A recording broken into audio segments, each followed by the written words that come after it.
3월 셋째 주 우리 인내 찬양, 우리 앉은 자리에서 우리 앉으신 채로 인내 찬양을 하나님께 드리면서 예배를 시작하도록 하겠습니다.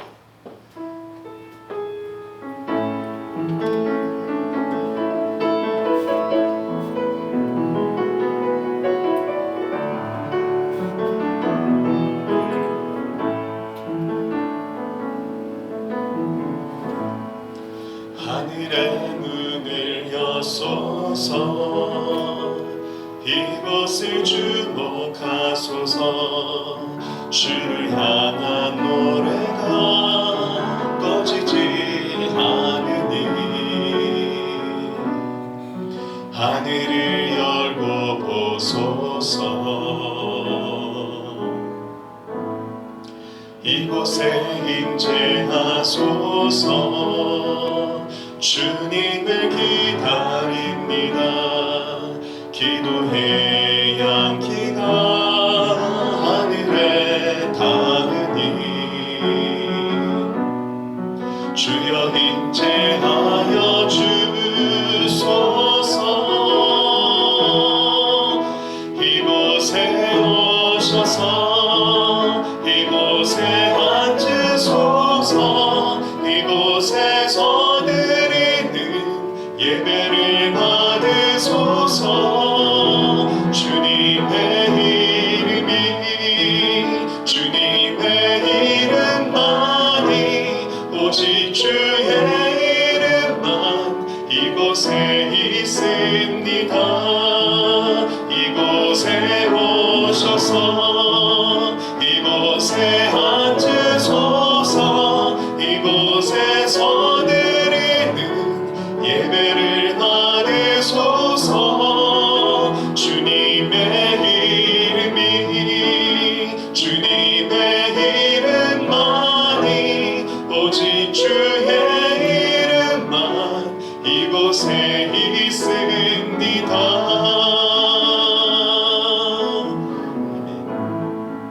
교회 공동의 기도 제목으로 함께 기도하겠습니다. 우리 1번부터 5번까지 기도 제목을 한 목소리로 함께 크게 읽고 함께 기도하겠습니다. 지난날 교회가 바른 길로 가지 못한 오류를 용서하여 주시옵소서.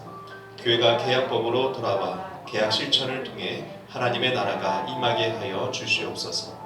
코로나 바이러스 감염증으로 고통과 두려움 속에 하루하루를 보내고 있는 모든 국민들을 지켜주시고 나라 민족을 위해 온 교회가 하나 되어 기도하며 새로운 영적 성숙을 이뤄가게 하옵소서.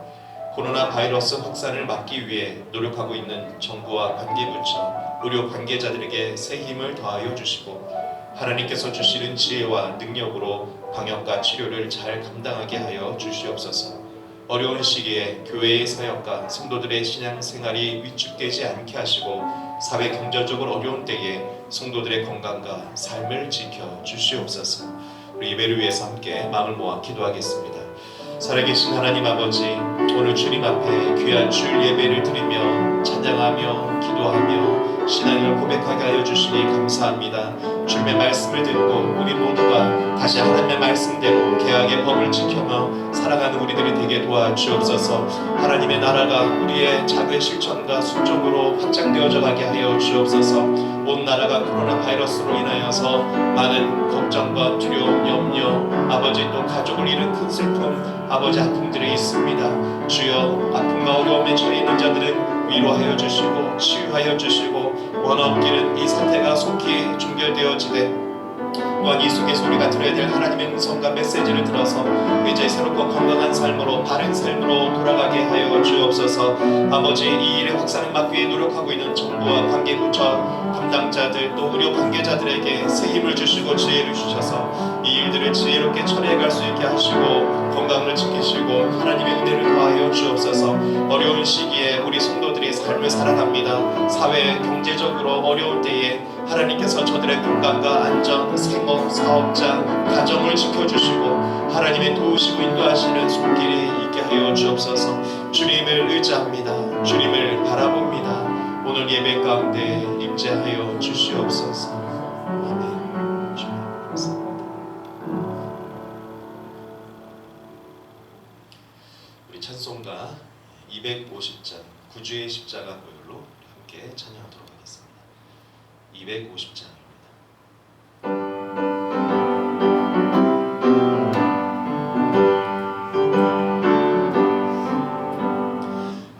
주의 십자가 보혈로 죄 씻음 받기를 원하네. 내 죄를 씻으신 주 이름 찬송합시다. 찬송합시다. 찬송합시다. 내 죄를 씻으신 주 이름 찬송합시다. 죄악을 속하여 주신 주 내 속에 들어와 계시네. 십자가 앞에서 주 이름 찬송합시다. 찬송합시다.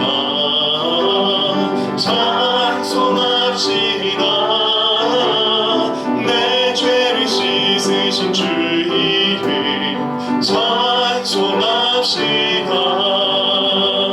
주 앞에 흐르는 생명수 날 씻어 정하게 하시네. 내 기쁜 정성을 다하여 찬송합시다. 찬송합시다. 찬송합시다. 내 죄를 씻으신 주 이름 찬송합시다. 내 주께 회개한 영혼은 생명수 가운데 젖었네. 흠없고 순전한 주 이름 찬송합시다. 찬송합시다. 찬송합시다. 내 죄를 씻으신 주 이름 찬송합시다. 마음속에 어려움이 있을 때 마음속에 어려움이 있을 때 마음속에 어려움이 있을 때 주님 내게 먼저 오사 내 마음을 만지고 주님 앞에 나올 수 없을 때 주님 앞에 나올 수 없을 때 주님 앞에 나올 수 없을 때 주님 날 먼저 안으시네. 그럼에도 불구하고 날 사랑하시는 내 하나님의 사랑은 나의 모든 걸 덮고 그럼에도 불구하고 날 안아주시는 내 하나님을 부를 때 아버지라 부르죠. 그럼에도 불구하고 그럼에도 불구하고 날 사랑하시는 내 하나님의 사랑은 나의 모든 걸 덮고 그럼에도 불구하고 날 안아주시는 내 하나님을 부를 때 아버지라 부르죠.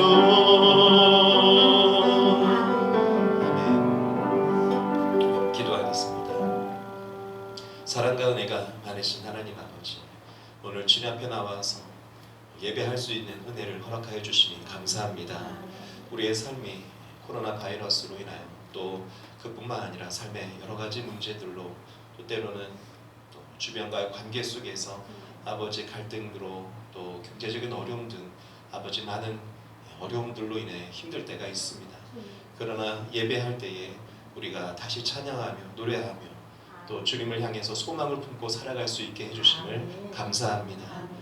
주의 말씀을 기억하게 하시고 또 약속을 붙잡게 하여 주시고 또 내가 무엇을 해야 할지를 오늘 예배 가운데 하나님의 말씀을 통해서 알 수 있게 하여 주시옵소서. 그렇게 하나님을 의지하며 살아가는 삶 속에 힘들고 어려운 아픔도 고난도 이겨가는 은혜가 있게 하여 주시고 그 가운데 또한 나는 작은 것을 순종하고 실천했을 뿐인데 하나님께서 도우시고 인도하시는 은혜를 경험하게 하여 주시옵소서. 하나님의 살아계심을 보게 하여 주옵소서. 하나님, 그래서 하나님을 모두가 만나고 하나님을 경험한 하나님의 자녀들이 다 되기를 원합니다. 오늘도 그렇게 살아가기를 소망하며 찬양하며 예배하고 또 우리의 마음의 중심을 담아 예물을 드리오니 아버지 주여 그와 같은 신앙으로 하루하루를 살아가는 모든 성도들의 삶을 지켜 주옵소서. 아버지 코로나 사태로 인해서 어려운 중에 있으나 건강을 지켜주시고 또한 경제적으로 어려운 때에 살아갈 수 있는 희망과 용기를 계속해서 공급하여 주시고 환경의 문을 열어주시고 아버지 지혜를 더하여 주시옵소서. 또한 드려진 예물이 쓰이는 곳에는 하나님의 나라가 확장되게 하시고 주님의 영광 받으시며 많은 사람들이 구원받고 살아나는 은혜가 있게 하여 주옵소서. 이 모든 말씀 예수님의 이름으로 기도했습니다. 아멘.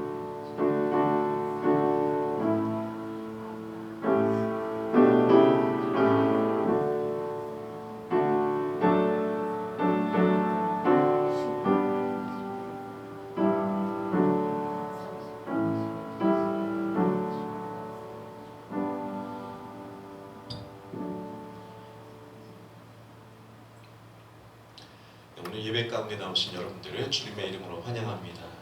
우리 앞뒤자로도 한번 인사하겠습니다. 사랑합니다. 축복합니다. 은혜 많이 받으세요.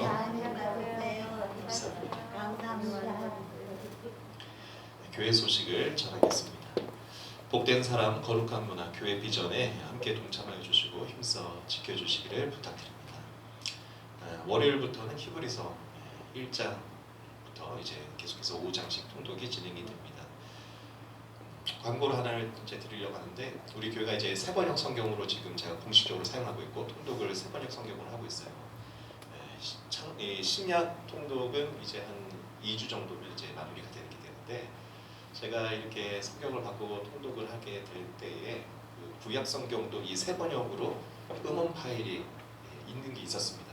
이게 시중에 판매하는 거는 없고 제가 이제 찾다 보니까 한 교회에서 자체로 만들었더라고요. 근데 그 교회 목사님이 전직 아나운서 출신 이제 목사님이시라 아마 이분이 그런 부분에 굉장히 관심을 주셨나 봐요. 그래서 성경을 여러 번역으로 현대인의 성경 또 일반 개혁개정 세 번역도 이제 교인들이 함께 나눠서 좋은 음향실에서 아마 읽고 녹음을 해서 굉장히 사용하기가 좋은 음원이 있었습니다. 근데 어떤 이유인지 제가 그 교회도 이제 문의를 했는데 지금 그게 지금 화면이 안 뜨고 있어요.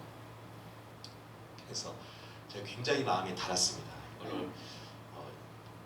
이것을 보고 제가 이제 성경 통독을 좀 같이 하자고. 거기에는 전에는 거기서 이제 다운을 받을 수 있었거든요. 지금은 이제 안 되게 된 상황인데 제가 이제 고민하고 기도하다가 그러면 또 위기가 기회가 되겠다. 그래서 우리 교회 성도님들과도 한번 만들어 보면 좋겠다는 생각을 하게 됐습니다. 그래서 구약 성경을 우리가 한번 우리 성도님들이 함께 읽으시면서 이 음원을 만들어서 한번 만들면 또 이후에 통독할 때 그걸 계속 들으면 좋거든요. 저도 통독할 때에 그냥 읽는 것보다 옆에서 누가 조금 빨리 읽어주면은 이게 쭉 연결돼서 가니까 참 좋더라고요. 그리고 아마 또 우리 함께 모두가 좀 의미 있는 이 성경을 낭독하는 이 음원 파일을 만드는 작업에 함께하면 좋겠다는 생각이 듭니다. 그래서 분량은 자유입니다. 일단 신청을 저도 하고 싶다 하면 우리 김혜림 사모님에게 신청해 주시고 개인별뿐만 아니라 가족 단위도 괜찮습니다. 우리 가정에서 창세기를 담당하겠다, 출애굽기를 담당한다. 그러면 이제 아이들까지 포함해서 같이 낭독하면 됩니다. 읽다가 틀릴 수도 있잖아요. 그러면 거기서 멈춰서 다시 또 녹음하면서 다시 하면 됩니다. 그러면 이어붙이면 되니까 그거는 염려하지 마시고 좀 많은 분들이 함께 좀 의미 있는 일에 이렇게 참여해서 하면 좋겠다는 생각이 듭니다. 또 사회적 거리두기 종료가 예상이 이제 아마 고강도 사회적 거리두기는 오늘 이제 오후에 발표가 된다고 하더라고요. 이게 종료될지 연장이 될지. 그래서 제가 일단은 이제 4번의 내용으로 이렇게 정리를 해봤는데 사회적 거리두기, 고강도 거리두기가 종료가 되면은 예배는 이제 정상으로 다 회복을 할 겁니다. 그래서 새벽 예배나 수요 예배 또 주일 예배는 예배를 드리되 당연히 방역 수칙을 지키면서 해야겠죠. 그래서 아직 발표가 아직 안 났더라고요. 공적으로 추측만이지. 그래서 오후에 오늘 주일 오후에 발표가 난다고 하니까요. 제가 그 오후에 발표 여부를 보고 카톡과 밴드에 광고를 하도록 하겠습니다. 그래서 좀 광고를 오후에 좀 보아주시고 내일 새벽 예배 또 예배 운행 여부 지금 정상적인 예배 재개 여부를 이렇게 확인해 주시기를 부탁드리겠습니다. 네, 교회 화단에 꽃이 피었습니다. 보시면서 보시는 분들도 많겠지만 사실 교회가 참 아름답게 있는 그 자체가 전도의 가장 큰 전도입니다. 그래서 교회를 가꾸어 주시고 이렇게 또 꽃을 심어 주신 모든 분들께 감사의 말씀을 드립니다. 여러 꽃이 지금 심겨져 있습니다. 튤립도 있고 빨간색 사이에 노란 꽃도 있어야 된다고. 노란 꽃 수선화예요. 엄청 큰 수선화네요.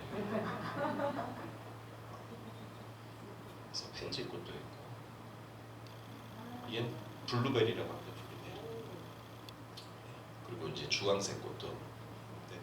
제일 좋은 건 오셔서 보면 좋고 멀리 어디 자연농원 갈 필요가 없어요. 자연농원이라 옛날 사람이라 에버랜드 갈 필요가 없습니다. 교회에 오셔서 커피도 아주 편하게 내려 마실 수 있게 다 준비가 되어 있으니까 커피 한 잔 내려 드시고 꽃 보고 저를 보고 그리고 다시 되겠습니다. 네, 오늘 우리에게 주신 하나님의 말씀은 마태복음 16장 15절부터 19절의 말씀입니다. 마태복음 16장 15절부터 19절의 말씀입니다.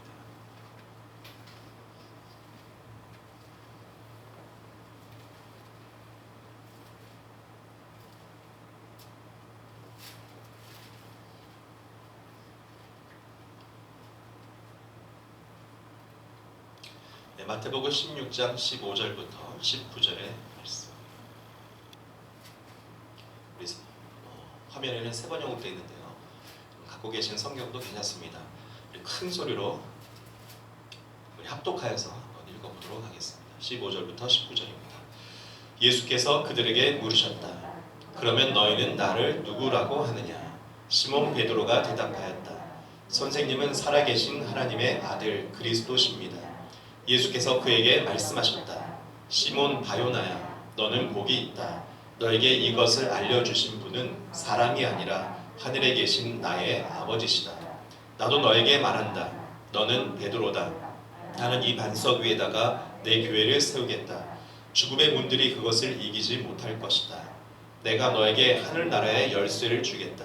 내가 무엇이든지 땅에서 매면 하늘에서도 매일 것이요 땅에서 불면 하늘에서도 불릴 것이다. 아멘.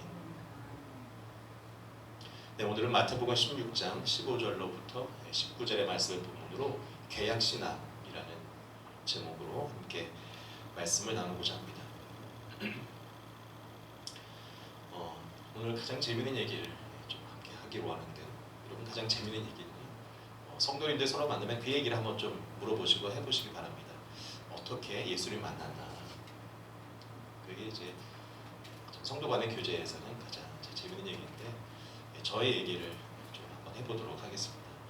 저는 모태부터 교회를 다녔습니다. 어머니 이제 뱃속에 있을 때부터 교회를 다니고 있었다고 어머니께서 말씀을 해주셨는데요. 기억을 되달려 보니까 저는 서울 화곡동에 어렸을 때 이제 교회 갔던 기억이 납니다. 교육관이 마룻바닥에서 기억해 보시면은 옛날 교회는 거의 대부분 바닥이 마룻바닥입니다. 그러니까 방석들이 한쪽에 꼭 다 쌓여 있었거든요. 겨울에는 방석을 깔아야지 앉을 수 있어서. 또 이제 주일 예배 때나 특히 여름 성경 때가 기억이 납니다. 신나게 찬양을 하잖아요. 그러면은 지금처럼 프로젝트 같은 건 없거든요. OHP도 한참 후에 나왔으니까 그때는 큰 전제에다가 주일학교 선생님들이 제일 중요한 일이 찬양 가사 쓰는 겁니다. 그 두꺼운 매직이거든요. 그걸로 이렇게 착착착. 그 글자를 잘 쓰는 사람이 그래서 옛날에는 아주 인정을 받았습니다. 그래서 예쁘게 글자를 종이에다가 정성스럽게 가사를 써주시면은 그걸 보고 찬양했던 기억이 제가 어렸을 때도 생생해요. 재밌었던 게 이제 찬양이 긴 찬양이 있으면은 한 장이 다 못 들어가잖아요. 3절이나 4절 넘어갈 때 그러면 선생님이 옆에서 막대기 들고 있다가 그 박자에 맞춰서 종이를 확 이렇게 넘겨줘야 됩니다. 또 인도하시는 분이 1절로 하면은 또 이게 다시 앞장으로 이렇게 넘겨지고 그때가 이제 제가 초등학교 가기 전인데도 그러니까 주일학교와 어렸을 때 예배 생활이 참 중요한 것 같아요. 그게 저는 지금도 생각이 납니다. 또 교회 한 구석에는 철제 캐비넷이 있었던 기억이 나요. 거기에는 교회 신앙서적들이 많이 꽂혔었는데 저는 만화책이 있어서 너무 좋았습니다. 성경 만화책. 참 그때는 책들이 귀했으니까 교회에서 책을 빌려서 열심히 읽고 그래서 전사님을 좀 귀찮게 했던 아이였던 것을 기억납니다. 제일 재밌었던 건 교회에서는 수련회를 가지 않습니까? 참 그때는 많이들 이제 어려울 때였기 때문에 교회에서 가는 수련회가 거의 유일한 여행이기도 했고 또 가서 먹는 음식들이 최고 맛있는 음식이었어요. 카레밥, 짜장밥 이거 평소에 못 먹던 건데 많이 먹고 또 교회에서는 바나나도 주고 그랬던 기억이 납니다. 그렇게 이제 교회에서는 즐겁게 신앙생활 하다가 제가 이제 고학년이 되어가고 또 이제 중학생이 되면서 사춘기 때에 이제 죄에 대한 인식을 시작했던 것 같아요. 저의 성장 과정 중에 또 사춘기에 여러 가지 고민들을 하게 되면서 이 죄의 책임감과 죄 문제 해결에 대한 저는 고민을 했고 자 그런 것에 대한 영적인 해소를 학생 때는 수련회 또 부흥회를 통해서 많이 했던 것 같습니다. 그러니까 여러분 이 초등학생들 여름 성경학교 또 학생들 수련회는 참 중요합니다. 그 시기에는 물론 주일날 교회에서 우리가 배우기도 하지만 특별한 영적인 경험과 체험들이 있어야 되는데 수련회에서 많이 되거든요. 그러니까 저도 그러한 궁금증이나 이런 것들을 수련회에 가서 특별한 기도의 시간 이렇게 많이 기도하면서 하나님을 만나기도 했었는데 어떤 수련회 부흥회하는데 저녁 먹고 이제 7시 예배에 들어가는데 문을 안 열어주더라고요. 화장실은 가끔 보내줬는데 새벽 4시 반에 새벽 예배를 끝내고 보내줬습니다. 그래서 기억이 아마 한 4시간 목사님 설교 듣고 진짜 이제 한 새벽 1시부터 기도회를 해서 그게 진짜 철야였어요. 저 어렸을 때만 해도 교회가 철야 기도한 다음에 진짜 밤을 새서 기도를 해서 새벽 예배하고 나오거나 금요 철야가 그렇게 됐었습니다. 또 부흥회를 하면 마지막 날에는 다 구원받고 하여튼 방언 받을 때까지 기도를 시켰으니까 그래서 목요일 날 부흥회 끝날 이럴 때는 밤새 기도하고 찬양하고 이렇게 하다가 했었는데 제가 초등학교 한 6학년 때쯤에 그런 부흥회를 참석했던 기억이 납니다. 한 4시간 앉아서 마룻바닥에서요. 그 말씀 들으려니까 제가 그 불교에서는 스님들이 이제 뭐라고 하나요? 이렇게 돌아가시고 나면은 화장하면은 이제 거의 사리가 나온다고 하잖아요. 저 무릎에서 사리가 만들어지는 줄 알았습니다. 4시간 양반 다리로 앉아 있으니까. 근데 그게 굉장히 힘든 일이거든요. 자 그런데도 제가 기억을 되살려 보면은 왜 그렇게 앉아 있었는가? 왜 앉아 있었는가 생각을 해보니까요. 그 어린 마음에도 죄 용서를 받고 싶은 거예요. 또 지옥 가기 싫은 거고 천국 가고 싶다. 또 모태부터 또 어렸을 때부터 어떤 이유인지 몰라도 교회 나와서 말씀 듣고 하나님에 대한 인식을 하다 보니까 하나님을 정말 만나고 싶다라는 그런 마음이 간절함이 저에게 있었던 것 같았습니다. 네, 그런 기도회 또 부흥회에서 열심히 기도를 하고 또 죄를 있는 죄 없는 죄 다 생각해내서 여러분 회개 한 30분만 해보세요. 다 끝나는데도 한 2시간 계속 하라고 하니까 그러면 정말 이제 회개를 하다가 이제 죄가 용서받는 경험도 하고 또 그곳에 이제 성령께서 충만하게 임해달라고 또 기도하고 그러면서 지금 이제 돌이켜 보면 그때 정말 하나님을 만났던 것 같아요. 자, 그런데 그때는 눈에 보이는 증거가 있기를 원하지 않아요. 내가 하나님을 만났다, 또 어떤 확실하게 내가 천국 갈 수 있다는 어떤 증거가 있으면 좋겠다라는 마음속에 눈에 보이는 증거로 제가 이제 방언 기도를 달라고 굉장히 기도했었어요. 그러니까 방언은 성령께서 오셔야지 은사로 주어지는 거니까 방언 기도를 하면 내가 좀 확정적인 상태가 되지 않을까 이렇게 생각했던 것 같습니다. 그러니까 지금 이제 신앙을 갖고 제가 이제 돌이켜 보면은 그때는 성령 하나님이 어떤 분인지 잘 모르니까 그분과 인격적인 교제와 내 안에서 마음에서 일어나는 변화들을 잘 느끼지 못했던 것 같고 그냥 성령 하나님을 능력이나 어떤 은사라고 이렇게 생각하다 보니까 그런 능력을 경험한다거나 어떤 현상을 체험하기를 원했던 것 같아요. 자, 그러나 그것은 제가 사실은 크게 경험하지 못했지만 지금 돌이켜보면 그때에 제 마음속에 하나님이 분명히 임하셨다는 것을 제가 보게 됩니다. 왜냐하면 그렇게 기도하고 하나님 앞에 말씀 듣고 이렇게 나왔을 때의 마음의 그 새로워짐, 그 평안함, 또 가장 큰 증거는 무엇입니까? 이제는 예수님을 바라보면서 저도 거룩하게 살고자 하는 마음이 그 어린 아이의 마음속에 솟아오더라는 겁니다. 내가 예수를 믿고 착하게 살아야겠다. 또 성경의 말씀을 하나님의 말씀이니 듣고 순종해야겠다라는 마음이 들어요. 지금도 마찬가지죠. 그래서 저의 사실은 이제 이것이 진짜 어떤 저에게는 직접적인 어떤 하나님을 내가 믿는다는 증거가 되는 내용인데 무엇이냐면은 저는 예수님의 죽으심과 십자가를 묵상하면서 기도하면은 눈물이 납니다.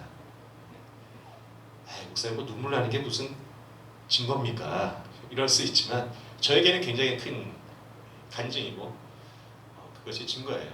왜냐하면은 우리 증인이 여기 계신데 우리 김혜림 사모의 소원은 제가 우는 걸 한번 보는 겁니다. 저는 눈물이 잘 안 나요. 거의 그냥 이성적으로 판단하고 그러지. 그래서 이제 같이 어떤 영화나 슬픈 드라마나 이렇게 같이 볼 때가 있으면은 그게 전개되다가 그 감정의 정점에 이를 때가 있지 않습니까? 너무 슬픈 그 순간. 그럼 저는 그 순간에 화면을 안 보고 우리 김혜림 사모를 봅니다. 왜냐면 반드시 울고 있을 거거든요. 딱 보면은 막 엉엉 울고 있어요. 눈물이 콧물도 흘릴 때도 있고. 그럼 저는 그걸 보면서 웃습니다. 그걸 보고 웃어요. 당신 울 줄 알았다고. 그러면 우리 사모가 막 울면서 이 사이코. 아니 뭐 눈물 안 나냐고. 저는 안 나요. 대부분의 사람들이 눈물 흘리는 이유는 뭔가 잘못했기 때문에 우는 겁니다. 잘못된 선택을 했으니까. 나는 그래서 말씀대로 애초에 그렇게 안 살았으면은 그런 어려움을 안 당할 텐데 이런 마음이 저는 올라가요. 그러니까 이제 사실 저는 그런 면에서 참 사실 이게 좋은 게 아니죠. 이렇게 우는 게 사실 더 건강한 건데 왜 그런가 돌이켜 보면은 사실 저는 이제 제가 초등학교 1학년 때 입학할 때에 제 몸의 3분의 2 정도가 완성된 상태로 제가 초등학교를 입학했습니다. 이 몸에. 그러니까 정교회에서 두 번째로 컸어요. 한 친구는 진짜 조금 과다 호르몬 분비로 인한 어떤 큰 친구가 한 명 있었고 정상치에서는 제가 굉장히 몸이 큰 친구라 보통 아이들이 이제 5, 6학년 때 성장기를 맞으면서 쑥쑥 크잖아요. 그러니까 5학년 되기 전까지는 제가 정교회에서 가장 컸습니다. 그래서 한 번도 안 싸웠는데 제가 아이들이 너 짱이라고 했어요. 그래서 한 번도 싸우지도 않았는데 그런데 이제 제가 우리 가정에 좀 어려움이 있어서 어머니하고 1학년 때 일찍 이제 좀 떨어져 살아야 되는 상황을 맞이했어요. 어머니와 헤어진 게 얼마나 아이에게 큰 상처고 충격입니까? 제가 그러한 내색을 하지 말아야겠다는 결심을 합니다. 일단은 덩치도 크고 주변 사람이 너 슬프지 안 슬퍼요 하면서 이렇게 마음을 이렇게 닫았다고 할까요? 그렇게 이제 오랫동안 생각하다 보니까 눈물이 없어진 것도 있는데 자, 그래서 저에게는 이게 큰 일이에요. 십자가를 바라보고 주님 생각하면 눈물 나는 게요. 자, 이것은 뭘 얘기하는 겁니까? 눈물이 난다는 것은 저에게 진지하게 믿어진다는 얘기입니다. 진심으로 믿어진다. 뭐가 믿어지냐? 여러분, 이게 사실은 기적입니다. 2000년 전이에요. 그것도 우리나라도 아니고 저 우리가 가본 적도 없는 이스라엘 유대 땅에 한 사람이 고난받고 십자가에서 죽었는데 그분이 나의 죄 때문에 죽었다. 이게 누가 합리적으로 믿으라고 하면은 이게 정상적으로는 잘 믿어지기 어려운 사실입니다. 그런데 저는 그것이 믿어질 뿐만 아니라 그 예수님으로 인해서 저의 죄가 용서되었다는 것, 그것이 감사하고, 그래서 그 앞에 기도할 수 있고 또 그 말씀을 들으면 정말 이 말씀대로 살아가면은 잘 살 수 있다라는 확신이 저는 들고 기도가 끝나면 소망이 생기더라는 거예요. 저는 이런 은혜가 우리 모든 성도님들에게도 있기를 주님의 이름으로 축복합니다. 오늘 우리가 읽은 본문 말씀에 이런 내용이 나와요. 마태복음 16장 15절 16절 그리고 이하의 말씀은 제가 저 개인적으로는 가장 성경에서 좋아하는 말씀이기도 하고, 이 속에 구원과 또 교회가 세워지는 것, 또 교회가 할 일들이 다 들어가 있습니다. 예수님께서 16장 3절부터 보면은 사람들에게 물어봐요. 너희는 나를 누구라? 사람들이 나를 누구라 하냐? 자, 그때 사람들은 틀린 답을 얘기합니다. 어떤 예레미야나 침례 요한, 또 과거의 선지자 중에 한 사람이 돌아온 것이라고 생각을 한다라고 제자들이 알려줘요. 그래서 15절에 그러면 너희는 나를 누구라 하느냐라고 물어봐요. 자, 이때 베드로가 정답을 얘기하죠. 베드로가 16절에 보니까 선생님은 살아계신 하나님의 아들 그리스도십니다. 개역개정편에는 주는 그리스도시요 살아계신 하나님의 아들입니다 라고 얘기하는 거죠. 이게 굉장히 중요합니다. 여러분, 베드로 입장에서도요, 예수님이 어떤 사람입니까?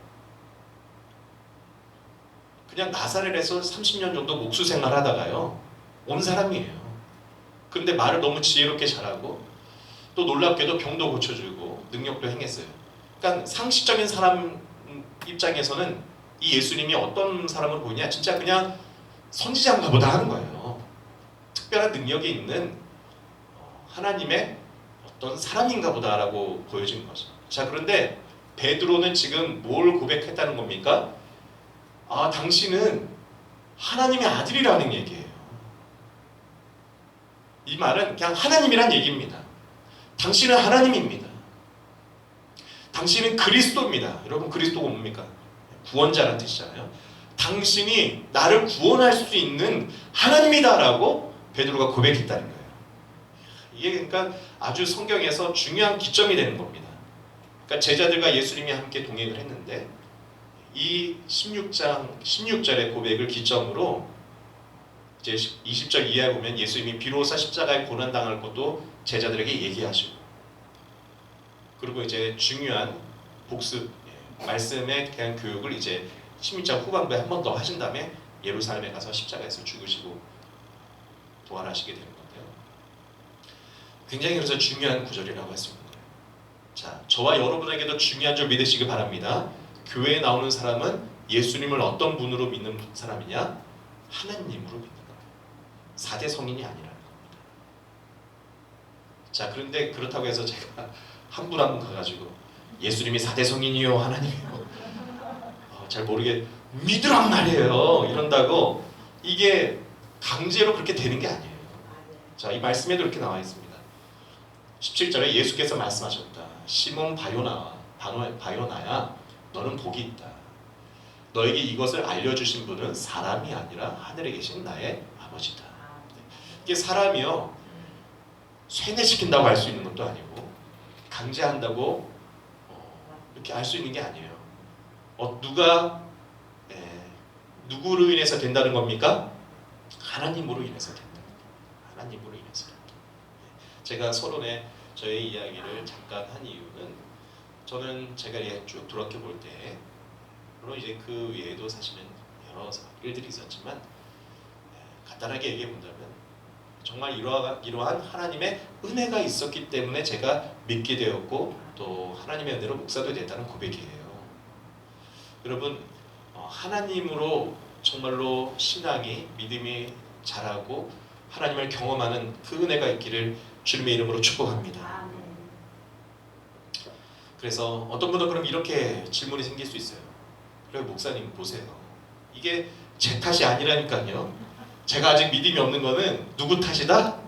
하나님으로 돼야 되는데 왜 하나님이 나에게는 이런 은혜를 안 주시냐라고 의문이 생길 수가 있습니다. 자, 여기에 대한 답은 뭐가 되겠습니까? 하나님이 베드로만 특별하게 은혜를 주어서 이것을 경험하게 하고 이런 고백을 하셨나 보다. 역시 베드로가 대단하구나. 특별하게 그냥 선택을 받았어. 자, 이게 선택으로 볼 일이 아니에요. 여기에 관한 말씀 우리가 좀 볼 필요가 있는데요. 누가복음 5장 1절로 11절에는 베드로가 예수님과의 만남을 갖고 그리고 정식적으로 이제 예수님을 따르게 되는 과정을 누가복음에서는 5장에 소개하고 있습니다. 자, 베드로가 예수님을 그럼 어떻게 만나느냐? 게네사렛 호숫가에서 예수님이 계셨다는 거예요. 게네사렛 호수, 갈릴리 호수 다 똑같은 이름입니다. 지명인데요. 그 해변가에서 호수에 그 모래사장이 있어요. 호숫가에서 예수님의 말씀을 전하기 너무 좋습니다. 왜냐하면 바람이 이제 그 호수 쪽에서부터 사람들이 있을 수 있는 그 해변 쪽으로 불어오니까 거기에서 말씀을 전하시면은 확성기 없이도 쫙 말씀을 퍼질 수 있는 거예요. 그런데 이제 사람들이 자꾸 밀리니까 제일 좋은 거는 그 호숫가에다가 떠 있는 그 배에 올라서서 말씀을 전하시면 제일 좋습니다. 보니까 배가 두 개가 있었다는 거예요. 그래서 그 배 중에 하나, 특별히 누구의 배에 올랐다? 시몬의 배에 올랐다는 거예요. 자, 그러니까 이러한 정황을 보면은 예수님은 그 전에도 베드로를 보셨다는 얘기입니다. 어디서 봤을까요? 자, 베드로가 우연히 지나가다가 예수님 눈에 띈 게 아니라 예수님의 말씀을 듣는 곳에 자주 왔다는 얘기고, 이것은 무슨 얘기냐? 사모하는 마음이 있었다는 얘기예요. 여러분, 오늘도 예배하고 영상으로 말씀을 듣고, 자, 사모하는 마음이 없이 가능할까요? 그렇지 않습니다. 뭔가 갈급함이 있는 거예요. 삶의 진리를 찾고 또 내가 어떻게 살아야 되는가. 삶 속에 내가 모르는 게 여전히 많거든요. 삶은 무엇이고 나는 어디서 왔고 또 죽으면 어떻게 될 것인가. 이런 문제들, 특히 유대인들 입장에서는 로마의 압제에 있고 아무리 지금 물고기를 잡아도 정말 살기는 힘들고 어떻게 살아가는가 하면서 고민할 때에 누가 나타나는 겁니까? 예수라는 분이 나타나는데, 이분이 행복의 길을 말하고 생명의 길을 얘기하고 있으니 베드로가 자주 들었다는 얘기고, 자, 그 중에 베드로가 예수님의 눈에 띄었던 것이고, 지금 이제 갈릴리 해변에서 말씀을 증거하실 때 예수님은 특별히 그래서 베드로의 배에 올라가신 거예요. 그래서 시몬의 배에 올랐다고 나오셨죠.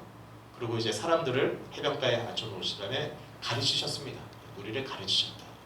자, 그리고 이제 말씀에 맞춰졌어요. 그리고 시몬에게 얘기하는 거예요. 깊은 데로 가서 그물을 내려서 고기를 잡아라. 자, 이게 뭐 하는 걸까요? 여러분, 예수님은 굉장히 상식적인 분이십니다. 하나님이 내가 하나님의 아들이고 다 될 거다 해서 마음대로 쓰신 분이 아니라 베드로의 배면은 베드로의 배를 썼기 때문에 뭘 주셔야 될까요? 사용료를 주시려는 거예요. 근데 돈은 없으시니까 뭘로 주시면 됩니까? 물고기를 잡아서, 어부에게는 물고기가 돈이잖아요. 그래서 배를 띄워라. 그래서 깊은 곳에 가서 그물을 내려라 하신 겁니다. 베드로가 뭐라고 얘기합니까? 시몬이 대답하죠. 선생님, 우리가 밤새도록 애를 썼으나 아무것도 잡지 못했습니다. 자, 그러나 선생님의 말씀에 따라 그물을 내리겠습니다. 자, 지금까지 그러니까 베드로가 여기도 나온 거예요. 여기서 선생님이라 하잖아요. 이게 유대교 랍비라는 얘기입니다. 그러니까 예수님이 참 좋은 가르침을 주는 선생님이라고 이때까지도 아직 의식을 하고 있는 겁니다. 자, 그런데 베드로가 순종해서, 사실 여러분, 랍비가 물고기 잘 잡겠습니까? 어부가 물고기 잘 잡겠습니까? 이게 쉽게 목사가 물고기 잘 잡겠습니까? 네. 늘 저기 정말 바닷가에서 일하시는 어부가 잘 잡겠는, 이게 당연히 어부가 잘 잡는 거예요.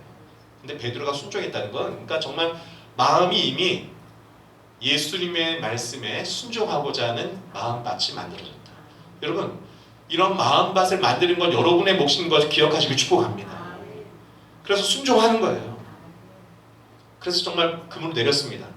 이게 보통 강팍한 어부 같으면 아이고 참 샌님이 뭘 한다고 그러나 하면서 욕을 하거나 안 하거나 그물 내리면서도 아마 투덜거릴 수도 있어요. 근데 그물을 내리는 겁니다. 자, 그리고 땡겼더니 그물이 찢어질 정도로 물고기 잡혔다는 거예요. 그래서 동료들에게 손질해서 동료 어부들이 와서 같이 겨우겨우 물고기를 배에다가 실었습니다. 7절에 가득 채웠다. 자, 근데 5장 8절이 중요합니다. 우리 5장 8절 화면에 한번 같이 읽어볼까요? 5장 8절 시작. 시몬 베드로가 이것을 보고 예수의 무릎 앞에 엎드려서 말하였다. 주님, 나에게서 떠나 주십시오. 나는 죄인입니다. 자, 여러분 이게 하나님 만나는 과정입니다. 이런 은혜가 여러분에게도 있기를 축복합니다. 베드로가 뭘 얘기하냐? 여러분 성경에서요, 나의 죄를 본다. 이거 하나님을 본다는 얘기예요. 하나님을 만나면 뭘 만나게 될까요? 나를 만납니다. 나의 뭘 만납니까? 나의 죄된 모습을 하나님을 만나면 만나게 되는 거예요. 그러니까 베드로가 지금 하나님 체험을 한 거예요. 여러분 이게 아주 특별한 일입니다. 어부에게는 물고기가 돈이에요. 지금 배 가득히 그냥 물고기가 가득 채워졌습니다. 정말 며칠째 밤새도록 허탕만 치고 있었고 너무너무 살기 어려운 시대였었는데 배에 물고기가 가득 차면요, 보통 사람 같으면 물고기가 눈에 들어와요. 근데 베드로는 마음 중심이 지금 어떻다는 겁니까? 참된 하나님을 베드로는 찾고 있었다는 얘기입니다. 정말로 하나님이 계시다면 어떤 분일까?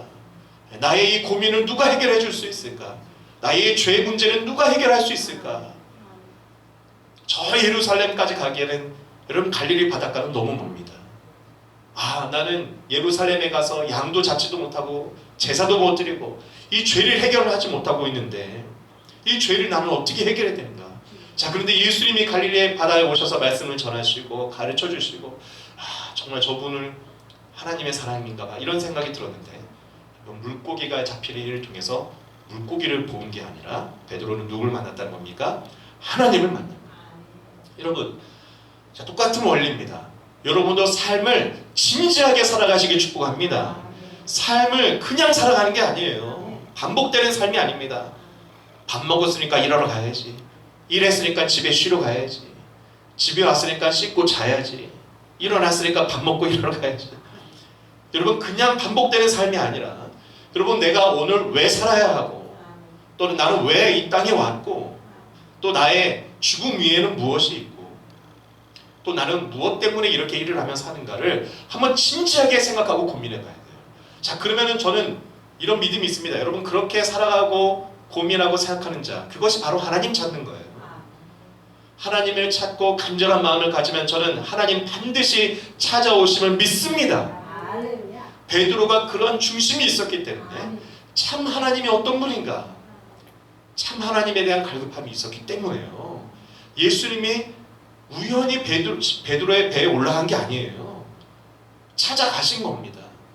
그리고 그 배에서 설교를 하시고 끝났을 때 이 물고기를 많이 잡는 일을 통해서 하나님 체험을 시키는 거예요.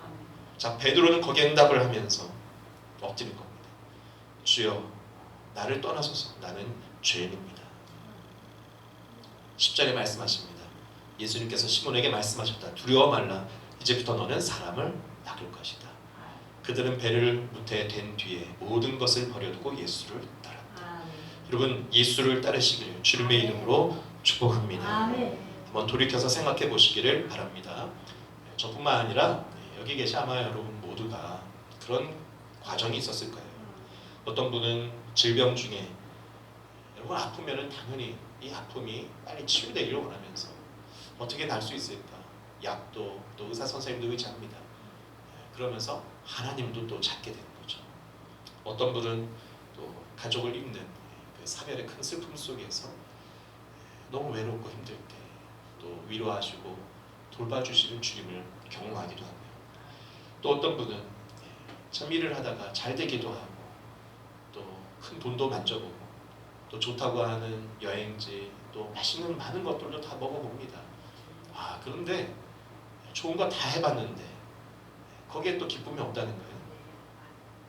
또 덧없는 것은 그런 것은 또 한순간에 또 있다가도 없을 수 있는 겁니다. 없다가도 또 있는 겁니다. 인생은 뭘까? 그런 과정 중에 누군가가 교회 다녀봐. 예전에는 관심도 없고 정말 내가 예수 믿을 거라 생각도 못했는데 어느 날은 이상하게 그 예수 믿어봐, 교회 가보자라는 말이 가슴에 와닿고 오게 되는. 자, 그게 뭐라는 얘기입니까? 그게요, 이거예요. 시몬 바요나야, 복이 있다. 자, 이렇게 하나님의 부르심이 들려지는 게 복인 줄 믿으시기 바랍니다. 이게 사람이 아니라 하늘에 계신 아버지로 말미암았다라는 얘기는 바로 이런 얘기라는 겁니다. 내가 아무것도 할 수 있는 게 없다는 얘기가 아니에요. 자, 뭘 우리는 하면 됩니까? 하나님을 향한 갈급함과 진실함으로 삶을 살아가 보시길 축복합니다.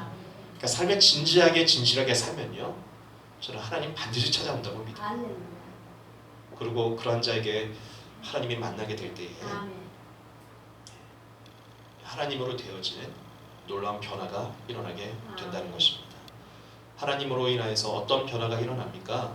많은 사람들이 공통적으로 얘기하는 것은 삶에 평안이 생긴다는 것입니다. 삶에 평안이 생기고 이제 진짜 쉬어도 쉬는 것 같아요. 하나님이 없을 때는 내가 알아서 다 살아야 되고 내가 결정해야 되잖아요. 근데 이제는 하나님을 의지해서 기도하며 하나님께 묻고 또 그 가운데 하나님이 주시는 마음의 감동과 인도하심 가운데 순종하며 살아가면 하나님께서 도와주시고 또 하나님께서 삶의 작은 것, 나는 작은 것을 순종했는데 크게 도우시고 인도하신 것을 경험하면 무엇이 더 커집니까? 믿음이 더 커지는 거예요. 그게 믿음이 더 커져가면서 살아계신 하나님을 경험하게 되는 것입니다. 자, 그래서 오늘 말씀을 잘 보면은 이제 이렇게 얘기하는 거죠. 하늘에 계신, 이것을 알려주신 분은 하나님에 계신 너의 아버지다라고 얘기를 하십니다. 그리고 이게 끝이 아니라는 거예요. 여러분, 이제 그렇게 해서 믿음을 갖게 되면은 그것이 끝이 아니라 뭘 해야 되느냐? 나는 이 반석에다가, 자, 이 반석이 그런 믿음을 가진 사람들을 얘기하는 겁니다. 여러분, 이제 하나님을 만나면, 그래서 믿음이 생기면 내가 반석이 된다는 걸 기억하시기 바랍니다. 그래서 그 반석 위에 교회가 세워지는 거예요. 그러니까 교회라는 것은 뭐냐? 그런 하나님을 경험한 사람들이 모여서 공동체를 만드는 게 교회입니다. 그러니까 교회라는, 여기에 이제 등장하는 단어가 에클레시아인데, 이게 지금 우리가 생각하는 그런 교회를 딱 말하는 게 아니라 유대인들에게는 그냥 공동체란 뜻이에요. 근데 특별한 공동체입니다. 어떤 공동체입니까? 예수님을 만난 사람들의 공동체예요. 여러분, 오늘날 우리 나라에도 위인들이 참 많죠. 저는 개인적으로 위인 중에 이순신 장군을 가장 존경합니다. 왜냐하면 참 어려운 임진왜란 때에 유성룡의 추천으로 이제 수군 통제사가 되셨는데 계실 때는 다 이겼습니다. 근데 워낙 전공이 뛰어나니까 많은 사람들이 시기하고 심지어는 왕까지 시기해서 백의종군하게 되죠. 그런데 돌아와 보니까 뭐 다 패배하고 없어진 거 아닙니까? 12척의 배와 군인도 없어요. 그러니까 스스로 의병들을 모집하고 사람들을 독려해서 다시 정장에 나가서 명랑해전에 이기게 되고 노량해전에 숨지시기까지 23전 23승, 한 번도 진 적이 없는 위대한 일을 하십니다. 자, 지난주에 예배 때는 제가 주님 앞에 진실하게 회개하고 돌이켜야 된다는 것을 강조했어요. 여러분, 이순신 장군뿐만 아니라 우리나라에 위인들 참 많습니다. 또 민주주의를 위해서 희생하신 많은 분들도 있고, 그런 숭고한 분들 앞에 우리가 고개가 숙여진 것은 사실인데, 자, 그렇다고 해서 그러한 위인들 앞에 고개를 숙이고 기도할 때에 죄가 용서받는 경험이라든지 하나님 체험은 없다는 얘기입니다. 저는 예수 그리스도의 십자가 앞에 죄가 용서받고 마음이 새로워지고 내가 거듭남의 체험을 하는 거지. 자, 그러니까 교회라는 공동체는 그런 거예요. 여러분, 오늘날에 공동체는 많습니다. 당장 뭐 주민센터 가도 문화 생활하는 여러 가지 공동체는 많아요. 그러나 교회 공동체는 예수의 이름 앞에 죄 용서를 경험하고 하나님을 만난 체험을 한 사람들이 모여서 이제는 뭘 하는 곳입니까? 하나님의 나라를 만들려고 하는 게 교회예요. 뭘 얘기합니까? 그래서 죽음의 문들이 그것을 이기지 못할 것이다. 자, 성경의 개역개정에는 좀 더 저는 이것이 마음에 와닿는데 음부의 권세가 너희를 이기지 못한다고 합니다. 여러분, 음부의 권세, 마귀의 권세입니다. 여러분, 마귀의 권세가 세상을 붙잡고 있어요. 그러면 마귀의 권세를 우리가 이겨간다는 것은 뭘 얘기합니까? 이제 하나님의 권세, 하나님의 나라가 확장되어져 간다는 얘기예요. 여러분, 교회는 뭘 하는 것이냐? 예수를 믿고 구원받은 자들이 하나님의 나라를 마귀와 싸워서 이겨가는 곳인 줄 믿으시길 바랍니다. 우리는 이 세상에 그래서 마귀와 싸우는 거예요. 죄악된 세상의 구조, 죄악들과 싸워서 하나님의 나라를 확장해야 돼. 그래서 열쇠를 주십니다. 내가 하늘나라에 열쇠를 주겠다고 해요. 그럼 열쇠가 뭐냐? 내가 땅에서 매면 하늘에서도 매일 것이고 땅에서 풀면 하늘에서 풀린다. 자, 기준이 어디입니까? 땅이에요. 자, 땅이라는 것은 뭐입니까? 우리가 교회에서 이제 신앙 공동체에서 우리가 거룩한 일을 해나가면 우리가 하나님의 말씀에 순종해서 하나님의 나라의 일에 해당하는 일들을 하나씩 해가기 시작하면은 자, 하늘에서도 어떻게 된다는 겁니까? 풀어주시고 도와주시고 은혜를 더하여 주신다는 얘기입니다. 근데 우리가 땅에서 하지 않으면 하늘에서도 그런 역사는 없다는 얘기예요. 그러니까 누구에게 이젠 달렸다는 겁니까? 우리에게 달린 얘기예요. 여러분, 저는 어렸을 때 교회가 참 좋았어요. 왜 좋았냐? 사실 우리 어머니도 센 분이시고 우리 아버지는 경상도 사나이 아주 무뚝뚝하고 다른 방법으로 사랑을 표현하시는 분이에요. 군대 조교 출신입니다. 저랑 제가 아버지 아들인 게 참 이상할 정도로 우리 형하고는 아주 다 비슷한데 저는 이제 그런 어떤 따뜻한 사랑을 이제 좀 이제 원하는 쪽인데 사실 그런 것을 많이 못 봤어요. 다른 방법이었죠, 표현이. 근데 이제 기억해 보면은 교회에서는 제가 어떤 편안하게 느낄 수 있는 그런 사랑을 많이 받았던 것 같아요. 그래서 지금도 기억나는 것은 저는 이제 초등학생 때나 이제 중학생 때도 교회에서 하는 기도회에 참석했었어요. 금요기도회. 또 저녁에 이제 부흥회 한다면 초등학생 때도 꼭 갔었습니다. 그러면 이제 꼬맹이가 교회 오니까 귀엽잖아요. 지금도 이제 제가 이름까지는 생각 안 나는데 성은 생각납니다. 강 권사님이라는 할머니 권사님이 이렇게 예쁘다고 머리를 쓰다듬어 줬던 그 기억이 납니다. 어쩌면 제가 그런 사랑 때문에 하나님에 대한 사랑 또 신앙을 끝까지 붙잡고 지금도 교회 목사가 되어서 사역하지 않나. 여러분, 성경에 이렇게 나옵니다. 주님의 이름으로 냉수 한 그릇을 작은 아이에게 대접하느냐면 그 상을 잊지 않는다 그랬어요. 자, 저와 여러분이 이제는 이런 일을 해야 될 줄 믿습니다. 하나님의 나라를 확장한다는 것 너무 어렵고 크게만 생각하지 않아도 됩니다. 지금 우리가 우리 안에서부터 먼저 시작하는 거예요. 우리가 사랑의 마음으로 주일학교 아이들을 돌보고 또 옆에 있는 분들을 그들의 입장에서 기도하고 중보하고 어려울 때 함께 손을 잡아주고 자, 그것이 하나님 나라의 시작이고 또 우리 교회에서 정한 계약 실천 사항들을 실천하면서 아침과 저녁으로 기도하고 교회를 섬기고 오늘 꽃을 보여드렸는데 몇 분의 수고함과 헌신함으로 정말 많은 분들이 교회를 지나면서 저는 1층에 그 사무실에 계속 앉아있으면서 보거든요. 교회를 오랫동안 쳐다보고 갑니다. 참 그게 중요한 전도입니다. 여러분, 하나님의 나라를 확장해 가시길 주님의 이름으로 축복합니다. 그래서 땅에서 풀면 하늘에서도 풀리는 거예요.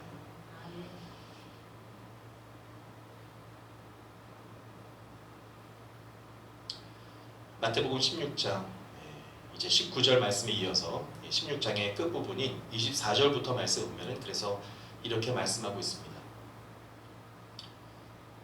누구든지 나를 따르거든 자기를 부인하고 십자가를 지고 나를 따르라. 그러니까 하나님의 나라를 확장하는 것은 쉬운 일일까 어려운 일일까요? 그냥 되는 건 아니에요. 여러분, 십자가를 져야 한다는 것을 기억하기 바랍니다. 그러나 십자가도 질 수 있는 힘도 주님이 주세요. 그래서 목숨을 걸어야 돼요. 사실. 근데 중요한 것은 27절입니다.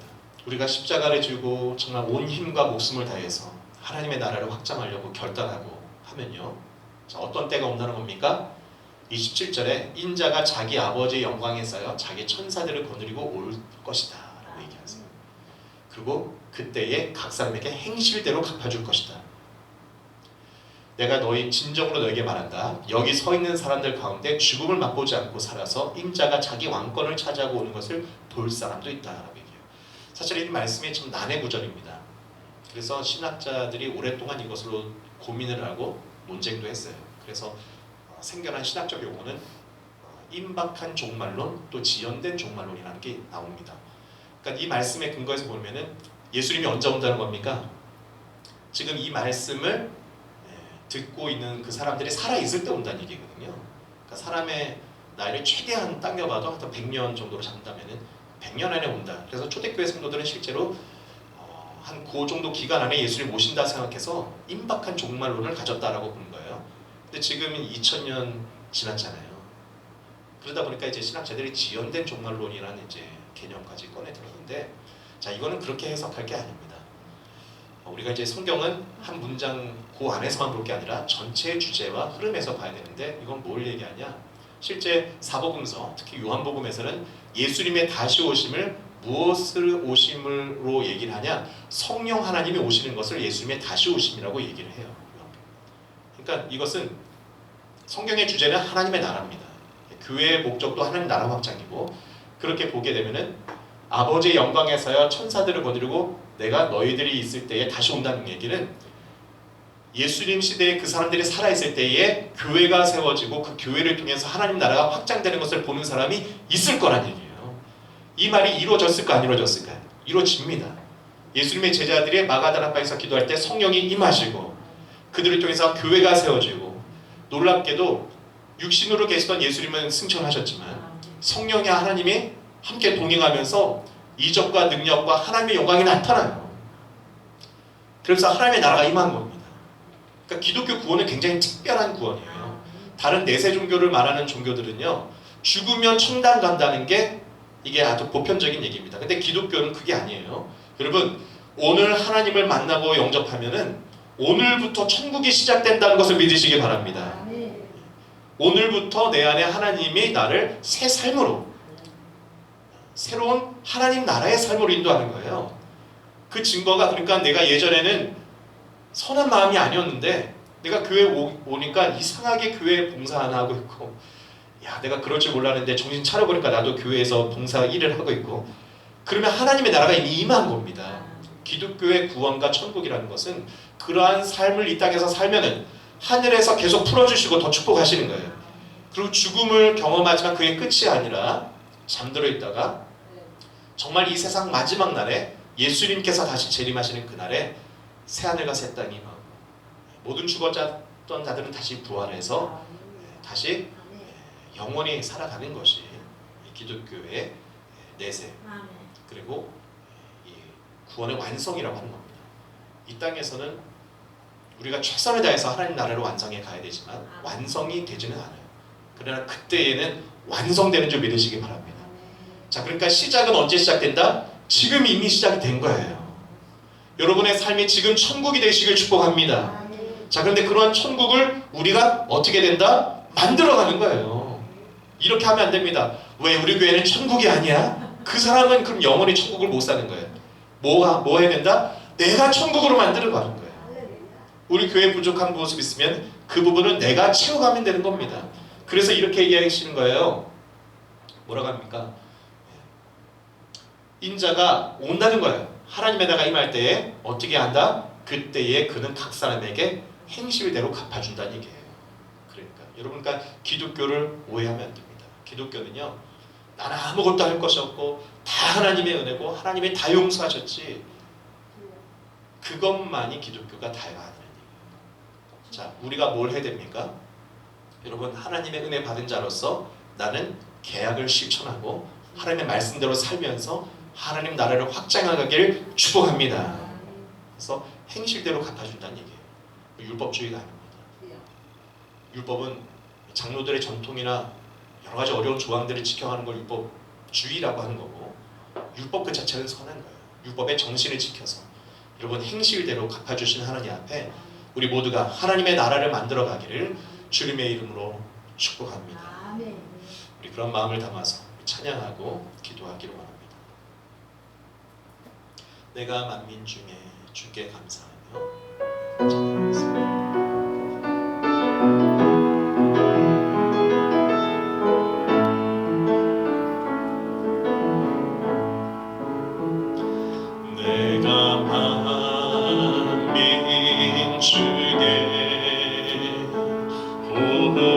주께 감사하며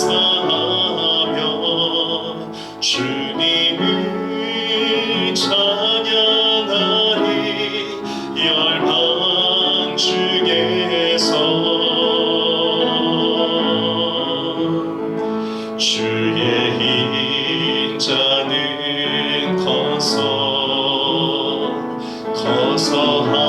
하늘에 미치고 주의 진리는 넓은 궁창에 이르나니 하늘 위에 주는 높이 들리며 주의 영광은 온 세계 위에 하늘 위에 주는 높이 들리며 주의 영광은 온 세계 위에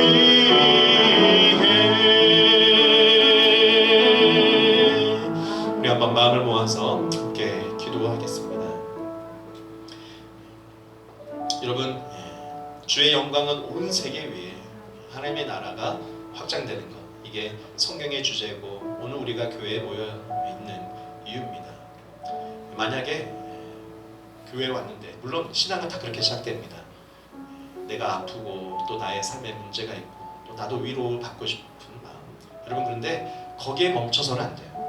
왜냐하면 다른 종교 다 그렇게 하는 겁니다. 자, 그런데 기독교는 그 과정을 지나 하나님을 경험하면서 결국은 온 세상에 복을 주는 사람이 되는 게 성경의 우리를 향한 가장 아름다운 모습의 상태를 얘기합니다. 하나님의 나라가 성경의 주제고 꿈입니다. 이 노래 가사가 또 우리의 고백이 노래로 끝나지 않기를 바랍니다. 정말 하나님의 영광이 온 세계 위에 퍼지고 모두가 행복할 수 있는 하나님의 나라가 어떻게 만들어질까요? 그것은 바로 저와 여러분을 통해서 만들어지는 겁니다. 베드로 같은 신앙의 고백을 한 사람, 그 반석과 같은 사람 위에 교회가 세워지고 그 교회를 통해서 되는 거예요. 혼자서 되는 게 아닙니다. 여러분, 이 시간 한번 우리 기도할 때 주님, 사람으로 되지 않습니다. 하나님으로 됩니다. 제가 오늘 교회에 온 건 하나님으로 된 것입니다. 복을 주시니 감사합니다. 이것은 단회적인 사건이 아닙니다. 앞으로 살아가면서 계속되어야 될 일입니다. 하나님, 제 마음속에 갈급한 심령 또 진실함을 더하셔서 살아갈수록 하나님을 더 만나게 하여 주옵소서. 억지로 되는 게 아니죠. 그러나 사모하는 자, 정말 진리를 찾는 자에게는 하나님이 더 크게 만나 주실 것입니다.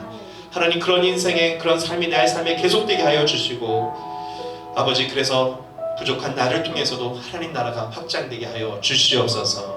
작은 소자에게 물 한 대접 대접하는 마음, 교회에 꽃 한 송이를 심는 큰 마음, 여러 가지 모습으로 봉사할 때에 하나님, 우리 교회는 아름다워지고 세상에 빛이 되고 구원을 가져오는 하나님의 나라가 될 줄 믿습니다. 우리 교회를 그렇게 축복하여 주시옵소서. 우리 다 같이 기도합니다. 살아계신 하나님 아버지, 오늘 우리에게 말씀하여 주시니 감사합니다. 하나님, 오늘 말씀을 듣고 이제 하나님 나라 확장을 위해서 우리도 한 사람이 되길 원합니다. 하나님, 물 한 대접을, 아버지 물 한 그릇을 대접하는 마음으로 적은 소자에게, 지금 내 옆에 있는 사람에게, 우리 가족들에게, 아버지 내 집 이웃에게, 아버지 우리 목장 친구들에게 이제는 하나님 하나님의 사랑을 나누고 보여주고 서로 축복하며 살아갈 수 있게 도와주옵소서. 사랑의 수고로 헌신하고 그렇게 축복하며 살아갈 때 하나님은 일하시고 하나님은 역사하시고 나타나시고 은혜 내려주실 줄 믿습니다. 주여 은혜 내려주시고 하나님의 영광을 나타내 주시옵소서. 사랑과 은혜가 많으신 하나님, 오늘 예배하는 은혜를 허락하여 주시니 감사합니다. 오늘 예배를 통해서 우리의 삶도 아버지 코로나로 인하여서 빠듯하고 어렵습니다. 그러나 다시 말씀을 바라보면서 예수님이 말씀하셨던 그 하나님 나라 나도 만들어가기를 소망합니다. 오늘 그렇게 하나님의 나라 확장을 위해서 베드로 같은 고백을 하고 예배하며 또 신앙의 삶을 사기로 결단하는 성도들, 저들의 생업과 가정, 자녀들, 아버지 삶의 터전을 축복하여 주시옵소서. 아버지, 그리고 더 나아가서 이제는 그것으로 나누고 섬기고 사랑하며 하나님의 나라를 확장하는 사람들이 다 되게 하여 주옵소서. 복의 근원이 되게 하소서.